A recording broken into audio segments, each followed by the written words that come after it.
The Crimson Tide will host La Monroe on Saturday at 6:45 Central on SEC Network. And Coach, while we wait on any questions today, if you could please take a moment to comment on your squad as you enter the home opener on Saturday night. Yeah, we're obviously extremely upset about the game and the outcome there on Saturday. And the guys have, come back and done a nice job. It's on us coaches to help them execute better moving forward, put them in great spots to be successful. And so just emphasis on everything that involves to bring your best each and every day. And again, it starts with us coaches. And so, we've all taken that responsibility. First up, Coach, will be Nick Kelly of AL.com. Hey, Kalen, I wonder if you could provide an update for us on the injured guys you listed Monday and how they're progressing this week. Can you give me specific, which ones? I don't have a sheet. I don't have anything here in front of me. Yeah, Ryan Williams, Jam Miller, Tim Keenan, Jamarian Latham, and Isaiah Horton. Okay, Ryan Williams coming along day to day. He's been on the practice field, going through.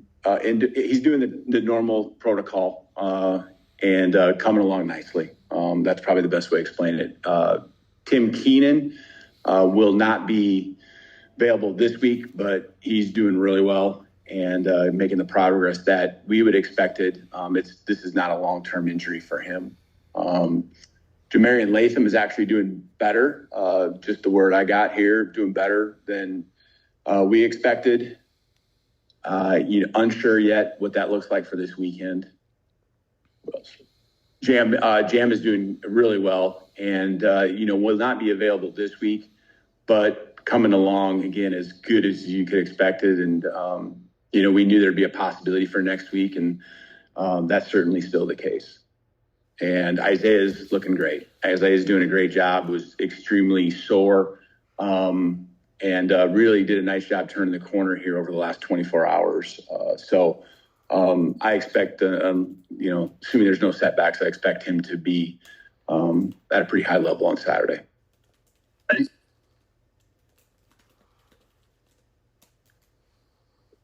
Next is Brendan Marcello of CBS Sports. Hey, Coach. Pleasure to chat with you. I was just wondering, since you've become a head coach, how has your philosophy evolved on fourth downs? I've always used, since it kind of became a thing the last 6 years as a head coach, understanding the analytics piece, but I will continue to roll with, my instincts, my gut when it really comes down to that. So, we had to go for it 5 times in the game on Saturday, and that was mainly because we were behind. But we did go for it on fourth and 1, but that was really in plus territory and very short yardage to go. And I think most coaches in college football nowadays would operate probably and do the same thing. So I don't feel like that was too much of a risk. And it was one that paid off because we got a touchdown on that drive. How often do you think you kind of, go against the book or whatever the book says whenever you're provided that information during a game? Over the years, a few times. And, most of the times it's peeling back because it can get pretty aggressive. And I think a lot of times, depending on where we're at in the game, I always, you could argue it didn't let that happen this last week because it was the first drive of the game. But I do like to see each side of the ball kind of get their chance to go out there and put their feet in the ground and play some ball early. So, but very, very few times over the course of the years. I think there's a clear understanding, and you do have to be committed to it. If you're going to use it, you have to commit to what the analytics really are. And it makes complete sense to me.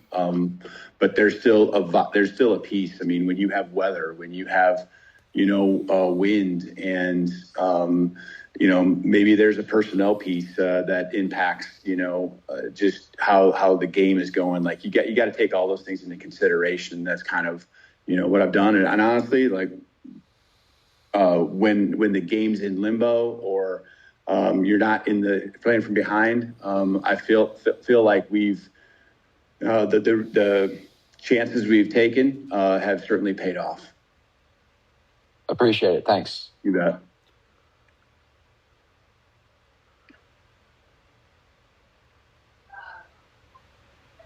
Next is Mike Rodak of 24/7.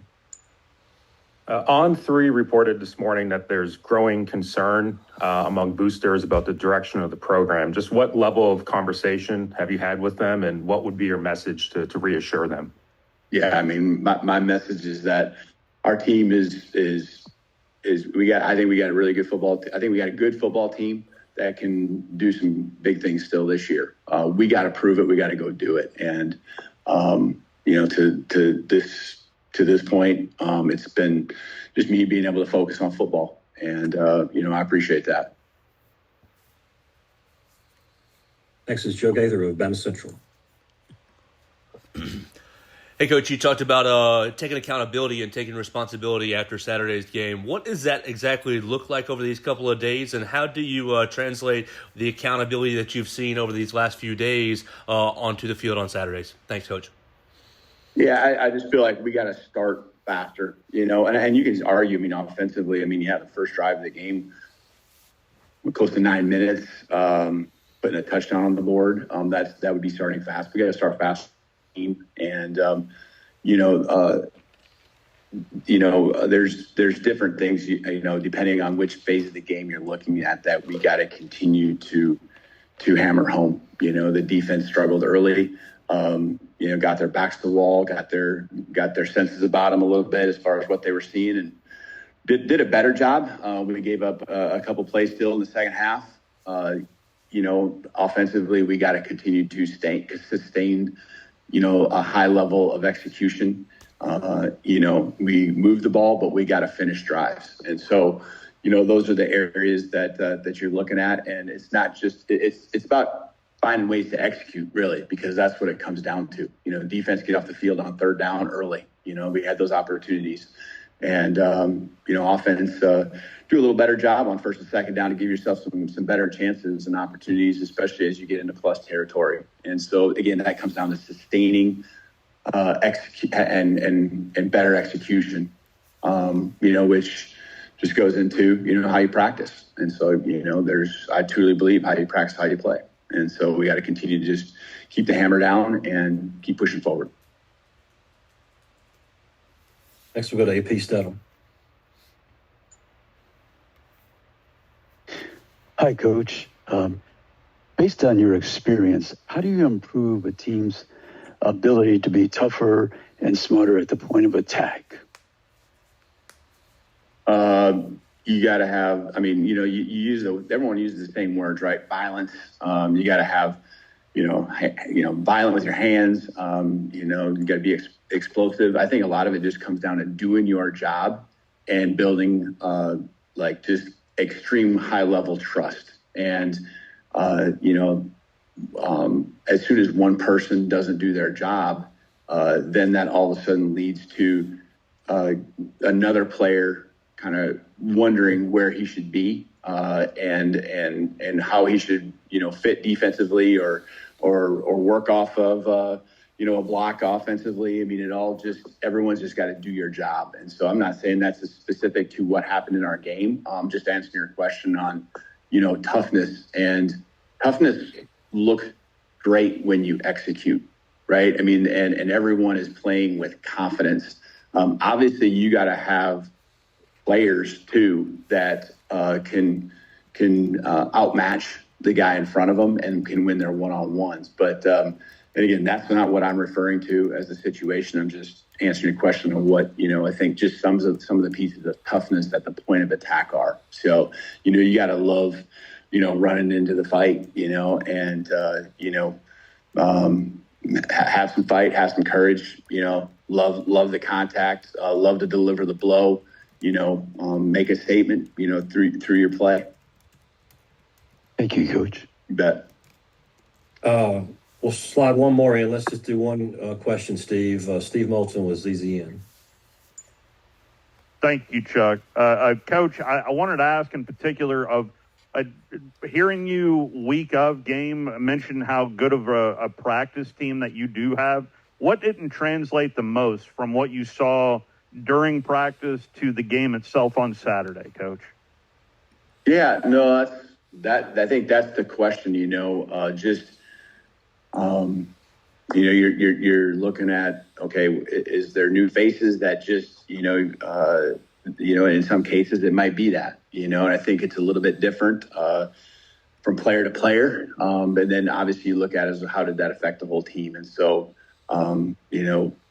we had enough reps, and as we went through the week, because we did have bonus practices, we really felt good about how clean things were. And that's, when I refer to a good practice that way, I mean, it was clean in our assignments.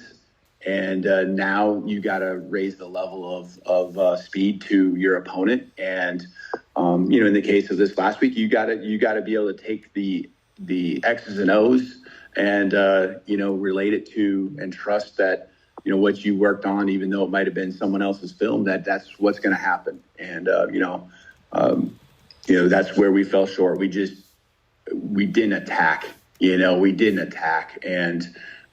we didn't create momentum to the point where, the energy was where we needed to be, especially early in the game, and so we got backed into a corner and we fought and we kind of picked our way back into the game. As I tell the guys, the game's going to always come back to you, and they kept fighting, but now it forces you to be perfect, and that's where we fell short. Thank you, Coach. Coach, thank you.